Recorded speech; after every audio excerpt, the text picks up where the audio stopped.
Kan kira-kira begitu. Itu pembuka dari saya. Selanjutnya saya persilahkan kepada anggota. Yang pertama dari fraksi PDI Perjuangan. Kapoksi, Pak Dedi Sitorus, silahkan. Makasih pimpinan.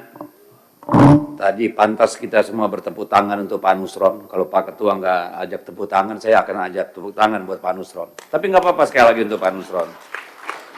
Kenapa saya kira harus tepuk tangan? Ini mencontohkan bagaimana seorang anggota DPR yang sudah karatan dalam hitungan 100 hari benar-benar jadi menteri. Menteri beneran. Karena banyak juga menteri yang masih sampai sekarang. Lihat sekali bahwa Pak Nusron menguasai dengan sangat baik semua isu-isu yang dipaparkan kepada kita, daging semua.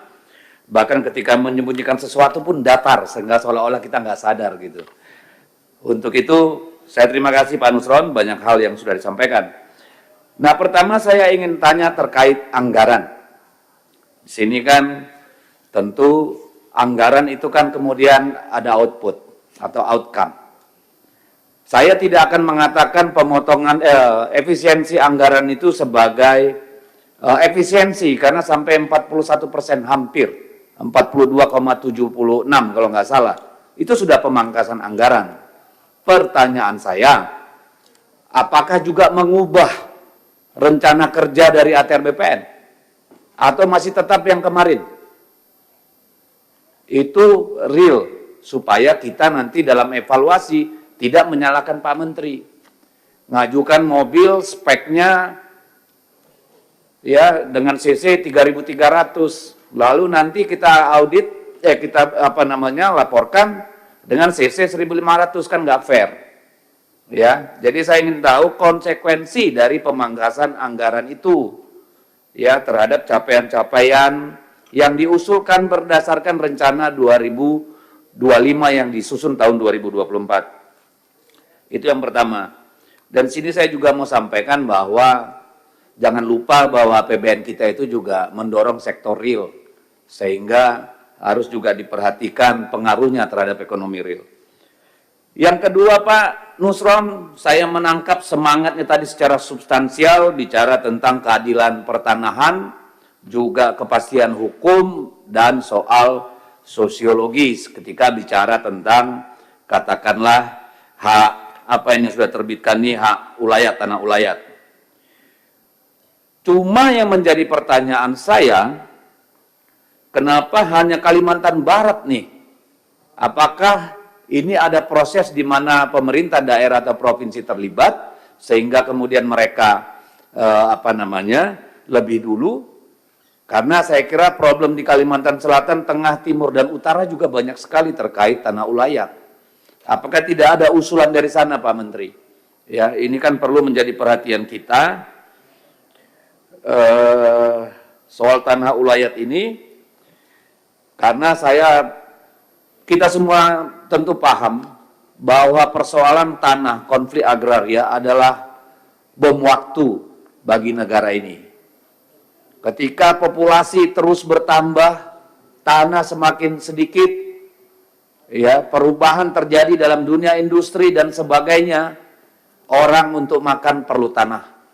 Itu harus kita ingat. Jadi ini adalah sumbu ledak yang kita nggak tahu kapan akan meledak di negara ini. Sehingga perlu hati-hati dalam soal keadilan agraria. Kemudian Pak Menteri, saya juga sangat tertarik dengan plasma dan inti. Di dapil saya Pak Menteri, tidak ada plasma yang beruntung Pak. Setiap tahun per keluarga rata-rata hanya menerima 100-200 ribu per bulan Pak, untuk 2 hektar tanah plasmanya. Saya mohon semua di Kalimantan Utara diaudit Pak. Karena selalu alasannya rugi, perusahaan rugi, masyarakat masih punya utang. Sampai kapan mereka harus menderita? Mending kembalikan 2 hektar itu mereka kelola sendiri. Kenapa jadi rakyat yang berutang di bank untuk plasma? Padahal tanah ulayat, tanah milik sendiri.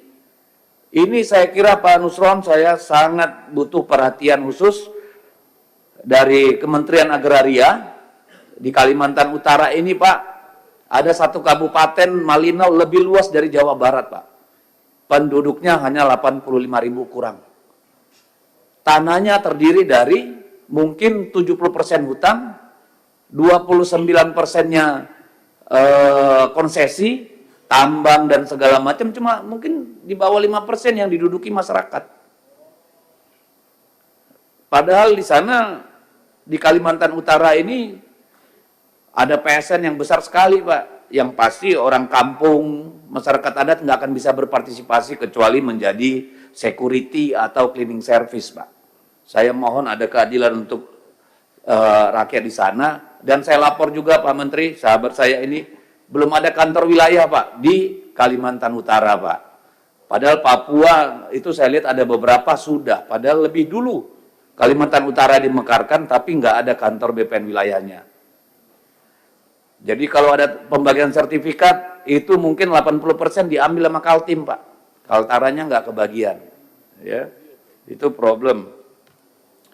Lalu kemudian ini terkait tadi Bapak menyinggung ada kerjasama sekarang tambahan Kementerian Transmigrasi Pak. Mohon perhatiannya Pak untuk Kalimantan Utara ya supaya kalau ada di sana program transmigrasi mohon disampaikan bukan kewenangan Pak Nusron. Saya berharap itu 60-40 Pak. Ya, either masyarakat setempat 60, 40-nya masyarakat transmigrasi. Jangan sampai ada ketidakadilan yang nanti tahun-tahun mendatang bisa memicu konflik. Ini harus kita perhatikan. Yang keenam, terkait Satgas Kelapa Sawit, Pak. Pertanyaan cepat, Pak Nusron. Apakah di dalamnya ada Kementerian Keuangan, Pak? Ada, baik. Ini terkait juga, Pak, karena menurut saya, ini kalau nggak ada cerita penegakan hukum, Pak, persoalan kayak gini akan terjadi terus.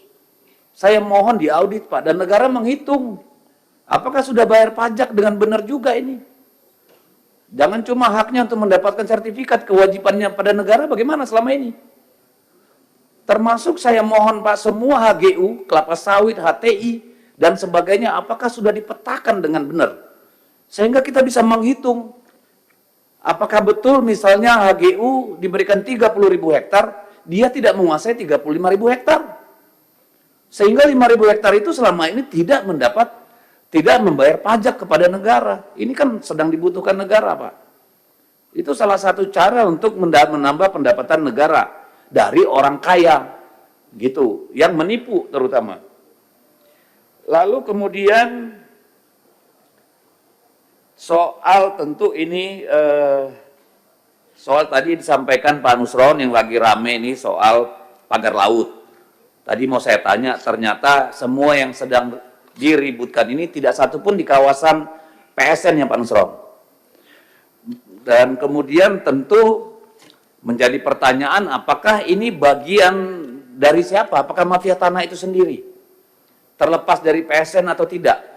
Mungkin Pak Nusron tidak perlu sampai ke sana, tapi saya mau mempertanyakan Pak Nusron. Di sini kan disebut ada pembatalan hak HGB dan hak milik, tapi tidak disebutkan luasnya berapa Pak Nusron. Hanya disebutkan ada 50 total bidang. Tapi berapa luas itu Pak Menteri? Ya, kita pengen tahu itu berapa luas. Kemudian, dulu pertemuan pertama kita Pak Menteri, saya mengatakan bahwa tidak akan ada mungkin mafia tanah, tidak akan ada konflik kalau tidak ada keterlibatan insan BPN. Dan hari ini kan itu terbukti. Ya. Tetapi yang menjadi pertanyaan saya, ini kenapa sanksi berat? Apakah ini persoalan administrasi atau persoalan? Ya paling sanksi berat, di kantong gua udah 30 miliar. Kalau gua makan gaji berapa tahun sampai pensiun nggak dapat 30 miliar. Begitu-gitu aja kita Pak. Saya kira tidak cukup hanya sanksi berat. Harus proses hukum. Karena ini kejahatan. Bukan malpraktek yang hanya berkonsekuensi sanksi. Ini saya kira perlu menjadi perhatian, Pak. Ya, termasuk yang di Surabaya dan sebagainya itu, termasuk yang Bekasi tadi. Kalau nggak bisa dibatalin, Pak, itu yang menerbitkan sertifikatnya, proses hukum dulu, Pak. Sehingga bisa dibatalkan bahwa itu produk cacat hukum. Jangan nunggu fatwa dari kejaksaan, Pak. Duit mereka lebih banyak, Pak. Saya minta, mohon, ya udah proses hukum, Pak. Sehingga bisa dibatalkan itu. Karena soal ruang abu-abu aturan kita ini, Pak, sangat mudah dimanipulasi, Pak. Semua ada bohirnya, mau bikin PP, mau bikin perpres, mau bikin apa, semua bisa-bisa aja. Jadi saya sangat berharap penegakan hukum di sini, Pak, supaya ada efek jerah, Pak Nusron. Supaya Bapak bisa memulai, ya, memimpin ATR BPN ini dengan legacy, Pak. Pembersihan di dalam, Pak. Narasi penegakan hukum itu harus sangat kuat. Sehingga semua yang ada di layar ini sekarang, semua punya rasa takut, Pak. Tinggal minta sama negara, kalau perlu nanti gaji dan insentifnya setara dengan Kementerian Keuangan. Kenapa tidak? Di luar itu jangan coba-coba, gitu loh, Pak. Karena tanah adalah kehidupan. Kalau dimain-mainin, Pak, orang siap mati, Pak. Apa belum banyak bukti konflik tanah nyawa meregang? Masa kita harus hadapkan polisi sama rakyat terus hanya gara-gara soal pertanahan? Di baliknya ada orang-orang serakah.